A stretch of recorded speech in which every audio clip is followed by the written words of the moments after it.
Let's welcome our first feature to the stage, David Crabb. David Crabb is a performer, writer, and storyteller in New York City. He is a two-time Moth Slam champion and the co-creator of the live storytelling series Ask Me. This year, his one-person show, Bad Kid, was named a New York Times Critics' Pick. He's been featured as a performer and instructor in the New York Times, Time Out New York, Wall Street Journal, and The Advocate. David teaches storytelling with Kevin Allison's Story Studio and at New York City's People's Improv Theater. Please welcome David Crabb.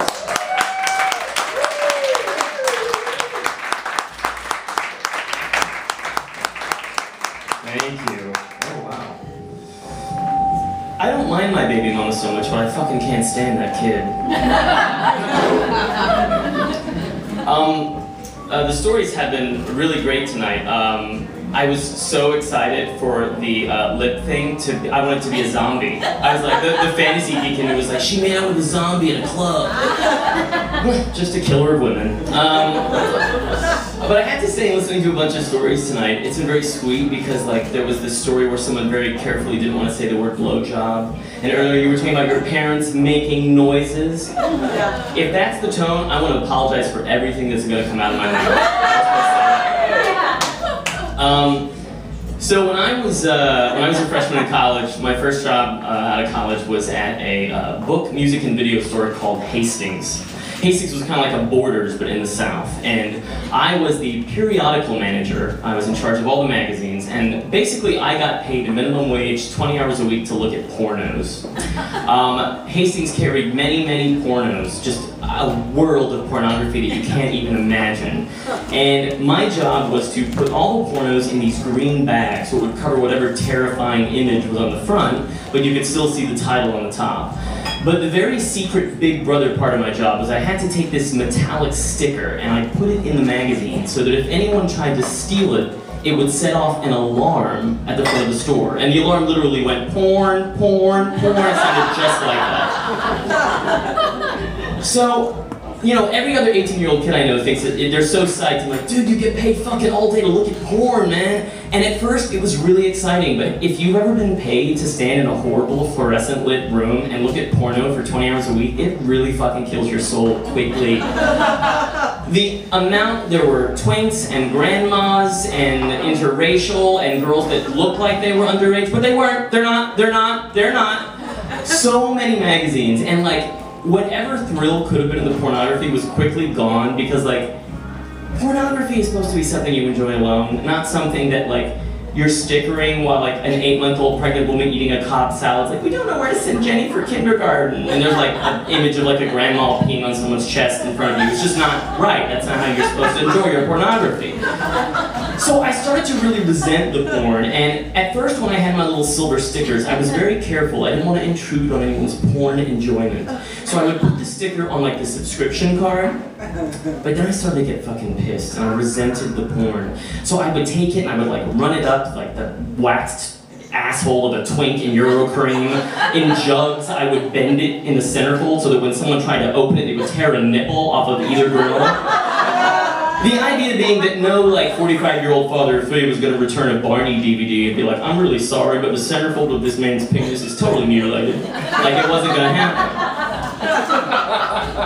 I had worked there for weeks and weeks. I hated the job. I hated my cart of porno and my stickers and my bags. And one day I was back there and I heard porn, porn, porn, which was the most thrilling part of my day because it was like, who was gonna come back? Like some dude with a mullet and a bunch of like Eminem cassettes in his underwear, or like some girl with like a bra full of Tony Braxton CDs. You just never knew. The door opens and the manager leads in this little boy. He's maybe 13 years old. He's this little Hispanic boy. He has like gelled hair that's like gelled to within an inch of his life. Like it looks like it would like slice your, give you stigmata if you touched it.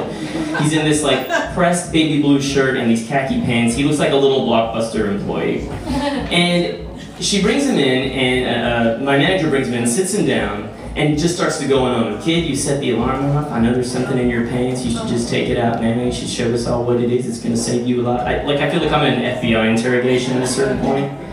And this little boy, he starts to cry, and cry, and cry. And finally he reaches inside his pants and he pulls out a rolled up greenback porno. And he lays it on the desk, and the manager lays into him and says, you know, if your parents are out there, you should just tell me what they look like and I'll get them and I'll bring them back here because you don't want me calling the police. You do not want me calling the police. And the kid explains what his mom looks like, and the manager leaves. The manager leaves us alone, and I have my big cart of porn that I'm stickering, my Eurocreams, my Busties, my Jugs. And as I'm standing there looking at all these pornos, this kid starts like crying and crying and crying. And I try to be sympathetic, but at a certain point I fucking turn around and be like, dude, man up, you know? Like he's sobbing in that way. You know when someone sobs and they start to sob and there's words in there like, he's doing that, like he's getting crazy, like hyperventilating. And when I turn around to tell this kid to chill, I look, and the porno has completely unrolled on the desk, and it is a porno called 9-Inch Males. I swear it existed for 4 months in 1993. And I look at the porno, and I look at the kid, and he's sitting there, and he looks up at me, and I'm speechless, and he just looks at me, and he says, help me. And I don't know what to do, you know? And all of a sudden I realize he's looking at me, and I'm like standing with like the tools of his undoing. Like I have my bags and my stickers and my cart of porn. Like he's just looking at me. He's like tearful eyes. And right when I go to talk to him, he grabs his stomach and he runs into the bathroom, the employee bathroom in the stockroom. And he locks the door, and I can hear him start to puke. And I stand at the door and I start to worry about him. I start to think about like what's in the bathroom. Are there like, you know, does someone keep their pills in there, their aspirin? I start to think like, is there a cord? Could he hang himself? And the reason I'm so worried about this kid is because I remember how I felt when I was 13. And I felt like I had a shameful, horrible secret, and that if the world found out, I would die. I started to think about who could come in that back room. His grandmother, his sister, his mom. A few minutes went by, and finally the door to the back room opened, and it was a manager, and he let in this woman, and it couldn't have been the worst. There was no mother that could have been the worst pairing for this discovery. She was this tiny Hispanic woman. She was wearing a huge crucifix around her neck. She had this backpack on, and she immediately looked at me, and she said, "Where is Jose?" And the door to the bathroom opened, and this kid comes out, and his face looks like a pincushion. He is sobbing. And she looks at him and she says, "Where is this thing you steal?" And the kid points to the magazine, which is face down on the desk. And she goes over and she very carefully picks up the bag and she reaches in, and as she pulls it out of its little slipcase, this kid just covers his eyes like this, just standing there, just covering his eyes. And she looks at the magazine. Jose. How could you do this? How could you steal Playboy magazine? And the kid uncovers his eyes and he looks at the cover to the July 1994 issue of Playboy magazine, which is this blonde in a red negligee balancing a scoop of chocolate ice cream on her massive artificial breasts. And before he can stop himself, he just grins ear to ear, and his mom flips out. She's like, "Why do you smile at Playboy magazine?" And she flips out and starts to lead him out, and he looks at me, and he gets it. When he was in the bathroom, I decided to make my cart of porn come in for good, and I swapped the magazines. And as they leave the room, he just has this huge, like almost like religious ecstasy face, and he's looking at me saying, thank you, and I'm like, "Kid, don't give away the game, play it cool." And she leads him out of the room, and as she does, I'll always remember the mom leans in the doorway one time, and she looks at me behind my big cart and says, "I am so sorry he tried to steal all of your things." They're not mine, I work here, this is not my pornography, miss.